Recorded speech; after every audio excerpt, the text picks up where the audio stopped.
So just how do you spot a narcissistic person? And this is not recommended if you are in a relationship with them and you're questioning some of their behaviour towards you or towards those around you, as if you are dealing with a narcissistic person who feels like they're about to lose everything. This can cause a major narcissistic injury and they lack the empathy to care for how their behaviour affects you.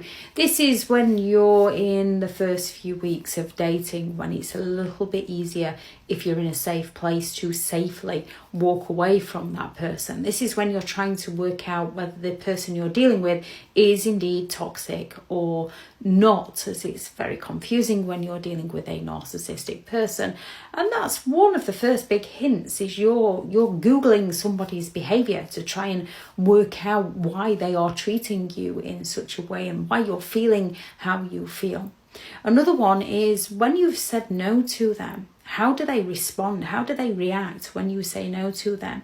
Now, not everybody is going to be that keen when they are rejected in some way. However, the majority of people do have the respect for other people's values, the respect for other people's time. Narcissistic people don't. They have that sense of entitlement. So they believe they're entitled to your time. They believe they're entitled to have what they want, when they want, with whoever they want.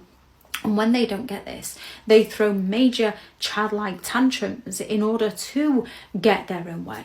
When you offer them constructive feedback, when you're trying to help them out, do they take offence to this? Do they turn it around and start attacking you and accusing you and blaming you and shaming you? Or do they actually work to improve themselves?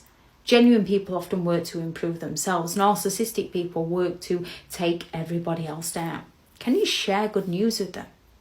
Genuine people you can share good news with and they will be pleased for you because they care about you. Narcissistic people are incredibly envious. So if you share good news with them, they're going to find a way to put that news down, to discredit it, or to take the credit for that news.